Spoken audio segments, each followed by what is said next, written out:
तो स्वागत है दोस्तों एक बार फिर मेरे इस चैनल अंकित सर शिवा क्लासेज पर। दोस्तों रोज़ की बात मैं एक बार फिर से आपके सामने हाजिर हूँ 10 मई 2020 का करंट अफेयर्स लेकर। तो दोस्तों चलिए इस करंट अफेयर्स की सीरीज में जानते हैं कि कल कौन कौन सी घटनाएं हाल ही में घटित हुई हैं। सबसे पहले कि CSAIR ने 2 दवाओं के नैदानिक परीक्षण शुरू कर दिए हैं। चलिए जानते हैं इसके बारे में कि 8 मई 2020 को council of scientific and industrial research CSIR ने फेविपिराविर और फिटोफार्मास्यूटिकल पर अपने नैदानिक परीक्षण शुरू कर दिए हैं। मुख्य बिंदु क्या है कि फेविपिराविर और फिटोफार्मास्यूटिकल के अलावा CSIR जैविक दवा के रूप में देसी जड़ी बूटियों पर काम कर रहा है। DGCI drug control general of India ने नैदानिक परीक्षणों को CSIR द्वारा आयोजित करने की मंजूरी दे दी है। फेविपिराविर का उपयोग आमतौर पर चीन और जापान में अन्य देशों में चीन और जापान में और अन्य देशों में भी इन्फ्लुएंजा के इलाज के लिए किया जाता है। अन्य दवाएं के बारे में जानते हैं कि इन 2 दवाओं के अलावा CSIR कई अन्य दवाओं पर भी कार्य कर रहा है। मई 2016 में दवा company ICCGEB international centre for genetic engineering and biotechnology Delhi ने डेंगू के इलाज के लिए वनस्पति औषधि विकसित करने के लिए समझौते पर हस्ताक्षर कर दिए थे। कोविड-19 के उपचार में इस दवा की प्रभावकारिता लगभग समान है। दवा पहले से ही मानव परीक्षण के चरण 2 में है। फेविपिराविर का नैदानिक परीक्षण लगभग 1.5 महीने में पूरा किया जाएगा। यह परीक्षण सफल होते हैं तो दवाएं सस्ती कीमत पर उपलब्ध हो सकेंगी। चलिए दोस्तों दूसरा जानते हैं कि प्रधानमंत्री अनुसंधान फेलोशिप योजना मतलब कि PMRF में संशोधन किया गया है। क्या संशोधन किया गया है जानते हैं कि केंद्रीय मानव संसाधन व विकास मंत्रालय ने हाल ही में प्रधानमंत्री अनुसंधान फेलोशिप योजना के विभिन्न संशोधनों की घोषणा की है। मुख्य बिंदु क्या है इसका कि इस योजना के तहत अनुसंधान को बढ़ावा देने के लिए रिसर्च एंड इनोवेशन डिवीजन नामक एक समर्पित विभाग बनाया गया था। इस प्रभाग का नेतृत्व निदेशक द्वारा किया जाता है जो मानव संसाधन विकास मंत्रालय के तहत कई संस्थानों के अनुसंधान कार्यों का समन्वय करता है। नए संशोधन में गेट स्कोर को केंद्रीय संस्थानों जैसे IISc, NIT, IIT, IIIT के अलावा किसी भी अन्य संस्थानों के छात्रों के लिए अनिवार्य बनाया गया है। शैक्षणिक वर्ष 2020 से 21 से PMRF योजना के तहत अपने PhD करने से इच्छुक छात्रों को प्रविष्टियों के लिए 2 चैनल, एक सीधे प्रवेश और अन्य पार्श्व प्रविष्टि की सुविधा मिलेगी। ये PMRF योजना क्या है दोस्तों, चलिए जानते हैं कि यह योजना उच्च शिक्षण संस्थानों में अनुसंधान की गुणवत्ता में सुधार करने के लिए तैयार की गई है। इस योजना का मुख्य उद्देश्य अनुसंधान में सर्वश्रेष्ठ प्रतिभा को आकर्षित करना है। PMRF योजना को पहली बार केंद्रीय बजट 2018-19 में पेश किया गया था। PMRF योजना के तहत जो संस्थान योग्य हैं उनमें IISER, IIT, IISc बेंगलोर और अन्य शीर्ष केंद्रीय विद्यालय और NIT शामिल हैं। दोस्तों 9 मई को विश्व प्रवासी पक्षी दिवस मनाया गया था। इसके बारे में जानते हैं कि प्रतिवर्ष संयुक्त राष्ट्र पर्यावरण कार्यक्रम UNEP 9 मई को विश्व प्रवासी दिवस के रूप में मनाता है। यह एक वार्षिक अभियान है जो प्रवासी पक्षियों और उनके आवासों के संरक्षण की आवश्यकता के बारे में जागरूकता पैदा करता है। थीम क्या था इसका कि पक्षी हमारी दुनिया को जोड़ते हैं। इस थीम के द्वारा मुख्य रूप से पारिस्थितिकीय कनेक्टिविटी और पारिस्थितिकीय तंत्र की अखंडता पर बल दिया गया है। यह थीम ट्रैकिंग तकनीकों पर भी केंद्रित करती है जो दुनिया में प्रवासी पक्षियों के मार्गों का पता लगाने के लिए उपयोग की जाती है। मुख्य बिंदु क्या है कि विश्व प्रवासी दिवस की शुरुआत पहली बार 2006 में वन्य जीवों के प्रवासी प्रजातियों के संरक्षण पर कन्वेंशन में की गई थी। विषय का क्या महत्व है जानते हैं। प्रवासी प्रजातियों के लिए कनेक्टिविटी आवश्यक हो गई है। ऐसा इसलिए है क्योंकि वर्तमान में 1 मिलियन प्रजातियां कनेक्टिविटी के नुकसान के कारण विलुप्त होने के जोखिम का सामना कर रही हैं। प्रवासी पक्षी विभिन्न देशों में को जोड़ते हैं और इन प्रजातियों के संरक्षण के लिए उनके बीच सहयोग आवश्यक है। जब पक्षी प्रवास करते हैं तो वे अपने रास्तों के साथ कुछ आवासों पर निर्भर होते हैं। कुछ देशों में शहरीकरण, प्रदूषण, ग्लोबल वार्मिंग आदि की कमी के कारण मार्ग खो गए हैं। महत्वपूर्ण मुद्दे जानते हैं कि मानव निर्मित संरचनाएं विशेष रूप से रात में प्रवासी पक्षियों की 350 से अधिक प्रजातियों के लिए बहुत खतरा पैदा करती हैं। कांच जैसी परावर्तनशील सामग्रियों से बनी संरचनाएं कई प्रवासी पक्षियों की मौत का कारण भी बनती हैं। इमारतों के अलावा पवन टरबाइन भी इन पक्षियों के लिए बहुत खतरा है। दोस्तों, हाल ही में एक मूवी आई थी 2.0 जो कि रजनीकांत ने बनाया था। उसमें भी पक्षियों के बारे में दिखाया गया है कि पक्षीराज में अक्षय कुमार का रोल किया है, मतलब कि अक्षय कुमार ने पक्षीराज का रोल किया है। चलिए जानते हैं अगला करंट अफेयर्स कि 37 एयरफील्ड्स को आधुनिक बनाने के लिए रक्षा मंत्रालय ने टाटा पावर के साथ समझौते पर हस्ताक्षर किए हैं। 8 मई 2020 को रक्षा मंत्रालय ने टाटा पावर SED के साथ भारतीय वायुसेना की 37 एयरफील्ड के बुनियादी ढांचे के आधुनिकीकरण के लिए एक अनुबंध पर हस्ताक्षर किए। इस परियोजना की लागत लगभग 1200 करोड़ रुपए है। योजना के बारे में जानते हैं कि एयरफील्ड अधोसंरचना के आधुनिकीकरण के चरण 1 के तहत भारतीय वायुसेना के एयरफील्ड को अपग्रेड किया गया था। इस कार्यक्रम के चरण 2 के तहत अनुबंध पर हस्ताक्षर किए गए हैं। फेज 2 के तहत नेविगेशनल एड्स और इंफ्रास्ट्रक्चर को अपग्रेड किया जाएगा। दूसरे चरण में आधुनिक एयरफील्ड उपकरणों की स्थापना और कमीशनिंग जैसे कि CAT second instrument land system और एयरफील्ड लाइटिंग सिस्टम भी शामिल है। आधुनिक उपकरणों को सीधे एयर ट्रैफिक कंट्रोल से जोड़ा जाएगा। यह एयरफील्ड सिस्टम का उत्कृष्ट नियंत्रण प्रदान करेगा। एयरफील्ड इंफ्रास्ट्रक्चर का आधुनिकीकरण के बारे में जानते हैं कि इस परियोजना के तहत भटिंडा में पहली आधुनिक हवाई क्षेत्र प्रणाली स्थापित की गई थी। यह परियोजना 2500 करोड़ रुपए की थी। प्रथम चरण के तहत लगभग 30 हवाई अड्डों का आधुनिकीकरण किया गया था। इस योजना पर 2011 में 1219 करोड़ रुपए की कुल लागत पर हस्ताक्षर किए गए थे। चरण 1 के लिए भी टाटा समूह के साथ का अनुबंध किया गया था। प्रथम चरण के तहत दूरी मापने के उपकरण, स्वचालित हवाई यातायात प्रबंधन प्रणाली, ओमनी डायरेक्शनल रेडियो रेंज और तकनीकी हवाई नेविगेशन को लागू किया गया। चलिए दोस्तों, अगला करंट अफेयर्स है कि भारतीय डाक ICMR की परीक्षण किट का वितरण करेगा। मतलब कि भारतीय डाक जो है ICMR जो कि परीक्षण किट है डॉक्टरों के लिए, उसका वितरण करेगा। चलिए इसके बारे में जानते हैं विस्तार से कि कोविड-19 परीक्षण किट को लगभग 200 प्रयोगशालाओं में पहुंचाने के लिए भारतीय डाक ने ICMR Indian council of medical research के साथ समझौता किया है। इन प्रयोगशालाओं को ICMR द्वारा नामित किया गया है। मुख्य बिंदु क्या है कि ICMR ने पूरे देश में प्रतिदिन 1 लाख कोविड-19 परीक्षण करने की योजना बनाई है। इसे हासिल करने के लिए भारतीय डाक ने अपने 1,50,000 मतलब कि 1.5 लाख डाकघरों के साथ ICMR के साथ समझौता किया है। महत्व क्या है जानते हैं दोस्तों कि भारतीय डाक उत्तर पूर्वी क्षेत्र जैसे डूंगरपुर, झालवाड़ और दूर दराज के स्थानों पर पहुंचने में मदद करेगा। इसके अलावा यह इम्फाल, कोलकाता, आइजोल, जोधपुर, रांची, भुवनेश्वर, उदयपुर और कोटा जैसे अन्य शहरों में भी किट वितरित करेगा। भारतीय डाक की अन्य पहलों के बारे में जानते हैं कि लॉकडाउन के दौरान लोगों की सेवा में रेलवे और इंडिया पोस्ट का बहुत योगदान रहा है। भारतीय डाक लॉकडाउन के दौरान भोजन, राशन, दवाइयाँ, मेल और वित्तीय सहायता प्रदान कर रहा है।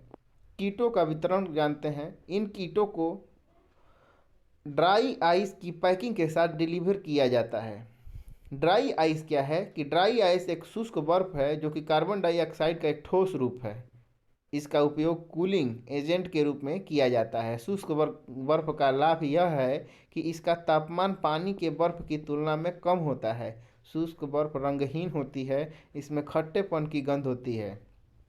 चलिए अगला जानते हैं कि भारत में 80 करोड़ लोगों को दालों और खाद्यान्नों की आपूर्ति की जाएगी।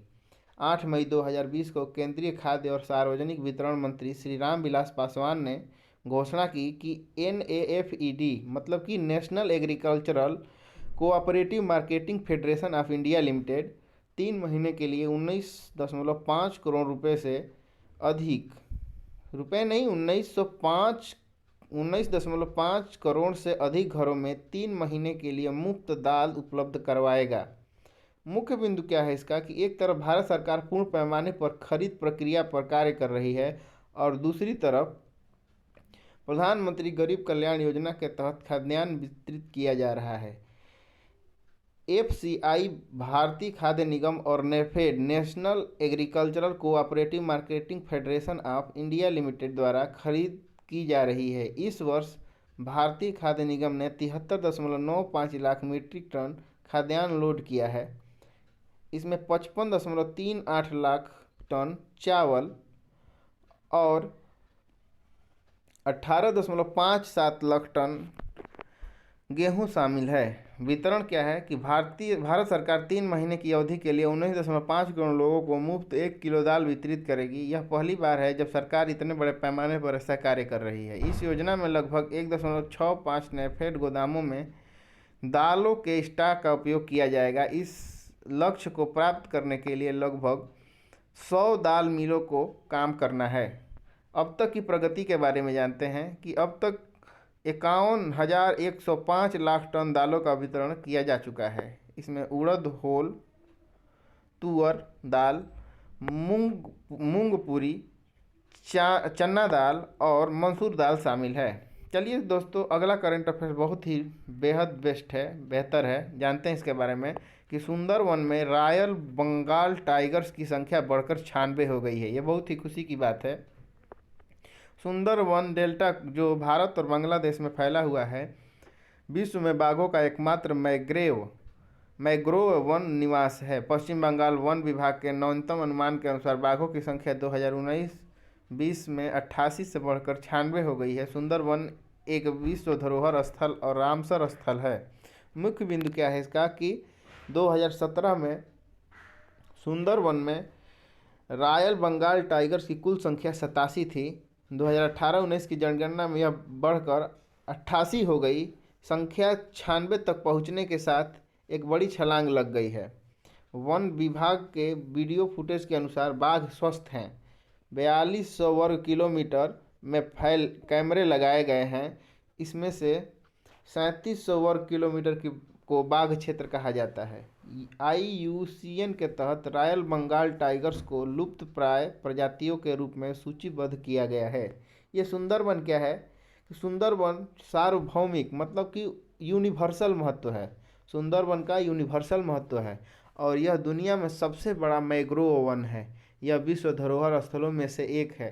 सुंदरवन के मैंग्रोव वन गंगा, ब्रह्मपुत्रा और मेघना नदियों के डेल्टा पर बने हुए हैं। ग्लोबल टाइगर फोरम के बारे में जानते हैं कि ग्लोबल टाइगर फोरम एकमात्र अंतर सरकारी संगठन है जो बाघों के संरक्षण को बढ़ावा देने में शामिल है। भारत भी इस कार्यक्रम का एक हिस्सा है। इस फोरम के अनुसार बाघों की संख्या 97% है। चलिए आगे की तरफ जानते हैं कि संयुक्त राष्ट्र ने कमज़ोर देशों के लिए $6.7 बिलियन की वैश्विक अपील लॉन्च की है। संयुक्त राष्ट्र और उसकी साझेदार एजेंसियों ने कोविड-19 के खिलाफ लड़ने के लिए $6.7 बिलियन की वैश्विक अपील शुरू की है। मुख्य बिंदु क्या है इसका कि प्रारंभ में संगठन ने कोविड-19 के खिलाफ लड़ने के लिए कमज़ोर देशों को $2 बिलियन प्रदान करने का संकल्प लिया था। हालांकि अब यह राशि बढ़कर $6.7 बिलियन हो गई है। इस योजना को वैश्विक मानवीय प्रतिक्रिया योजना नाम दिया गया है। संयुक्त राष्ट्र के अनुसार कोरोना वायरस ने दुनिया को हर देशों को प्रभावित किया है। इनमें सबसे ज़्यादा प्रभावित देश सबसे गरीब देश होंगे। फिर से सुनिए, इनमें सबसे ज़्यादा प्रभावित सबसे गरीब देश होंगे। इस वायरस का सबसे खराब और विनाशकारी प्रभाव सबसे गरीब देशों पर पड़ेगा, इसलिए इन देशों पर ध्यान देना महत्वपूर्ण है। अब तक जुटाई गई धनराशि ब्रिटेन, जर्मनी, यूरोपीय आयोग, जापान, फारस की खाड़ी के देशों और कनाडा जैसे देशों से प्राप्त की गई है। महत्व जानते हैं कि संयुक्त राष्ट्र ने आय में गिरावट, खाद्य आपूर्ति गिरने, नौकरियों को कम होने कीमतों के बढ़ने और बच्चों को भोजन न मिलना और टीकाकरण के अभाव के साक्ष्य की पहचान की है। विश्व खाद्य कार्यक्रम के अनुसार वर्ष के अंत तक लगभग 26.5 करोड़ लोगों को अकाल का सामना करना पड़ सकता है या पड़ता है। इसलिए खाद्य श्रृंखलाओं को चलाने के लिए धन में वृद्धि करना महत्वपूर्ण है। कवर दिए गए देश कवर किए गए देश के बारे में जानते हैं। संयुक्त राष्ट्र अमेरिका ने पहले ही 54 देशों को कवर किया था। इसमें अतिरिक्त 9 देशों को जोड़ा गया है। इसमें Liberia, Djibouti, Pakistan, Mozambique, Sierra Leone, Philippines, Zimbabwe और टोगो शामिल हैं। दोस्तों अगला है कि एशियन इंफ्रास्ट्रक्चर इन्वेस्टमेंट बैंक ने कोविड-19 से निपटने के लिए भारत को $500 मिलियन के ऋण की मंजूरी दे दी है। एशियन इंफ्रास्ट्रक्चर इन्वेस्टमेंट बैंक ने हाल ही में कोविड-19 से निपटने के लिए भारत को $500 मिलियन के ऋण की मंजूरी दे दी है।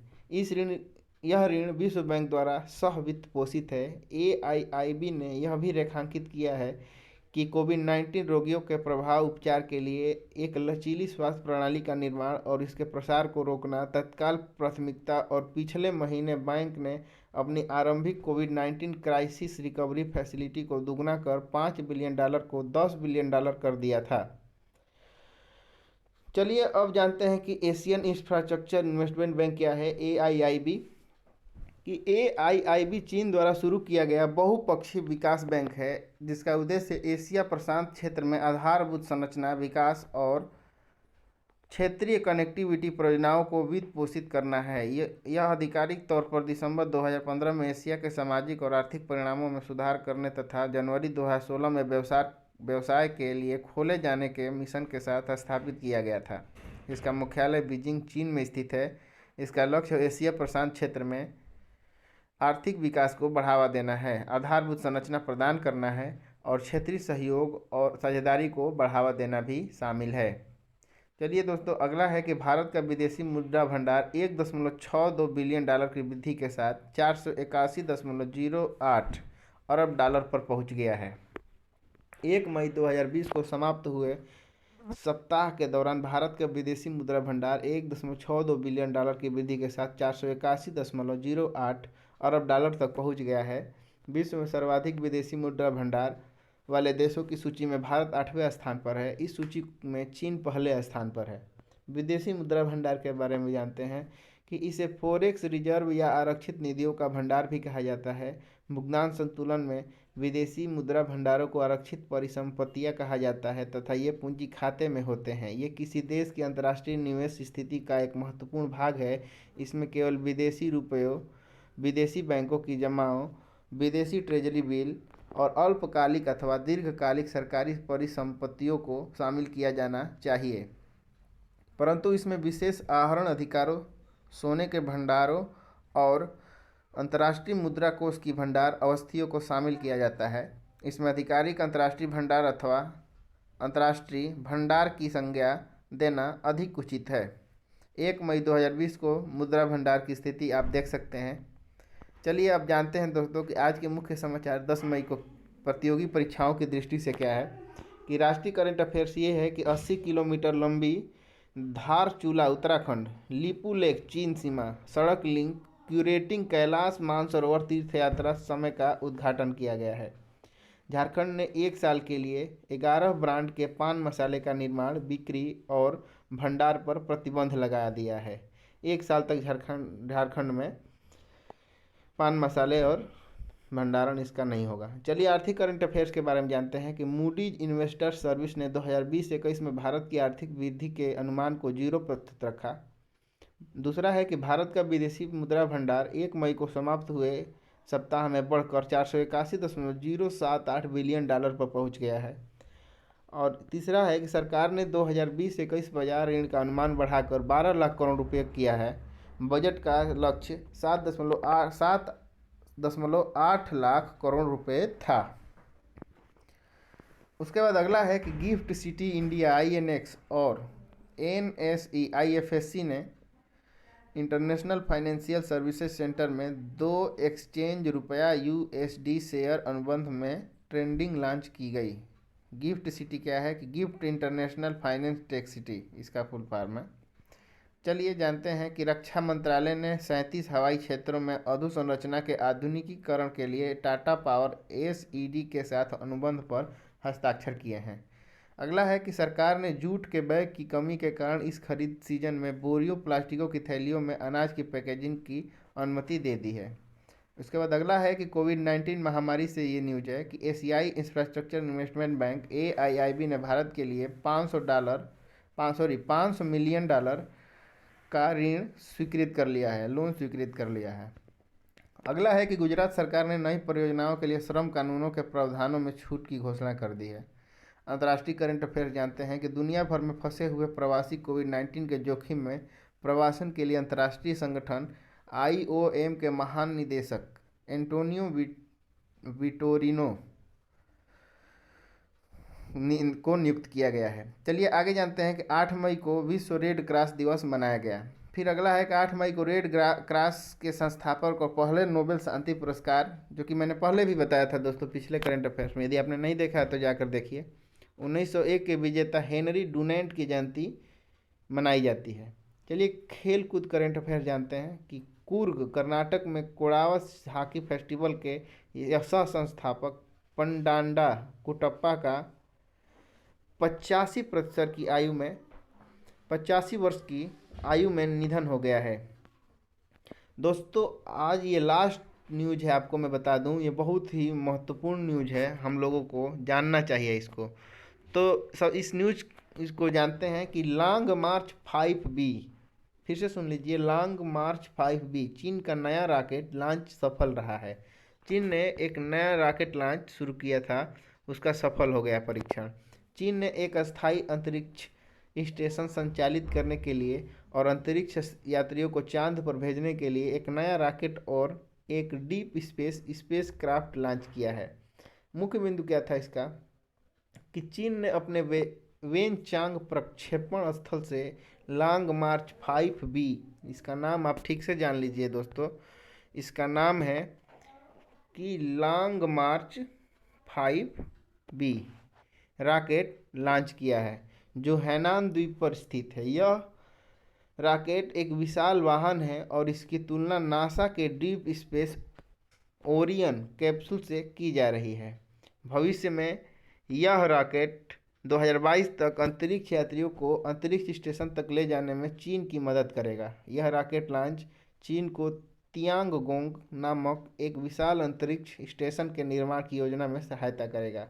तियांगगोंग क्या है कि तियांगगोंग चीन का अंतरिक्ष स्टेशन कार्यक्रम है। यह कार्यक्रम अन्य अंतरिक्ष गतिविधियों के लिए अन्य अंतर्राष्ट्रीय अंतरिक्ष गतिविधियों के लिए स्वतंत्र और असंबद्ध है।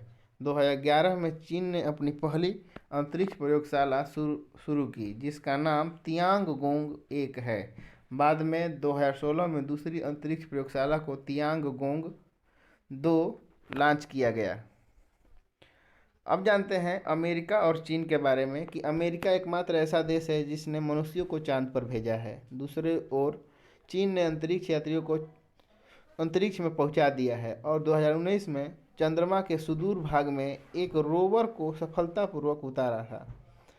चीन ने 2020 तक अपने रोवर को मंगल ग्रह पर उतारने की योजना बनाई है। तो दोस्तों ये था आज का टोटली न्यूज, जो कि कंपटीशन के व्यू से बहुत ही ज़रूरी है। दोस्तों यदि आप करंट अफेयर्स अभी से विस्तार से पढ़ना शुरू करेंगे तो आपके पास बहुत सारी जानकारियाँ एकत्रित हो जाएंगी, जो कि बाद में जाकर एग्ज़ाम के समय आपको 2 महीने 3 महीने का करंट अफेयर्स देखने की ज़रूरत नहीं पड़ेगी। तो दोस्तों मेरे को दीजिए इजाज़त, तब तक के लिए धन्यवाद। जय हिंद।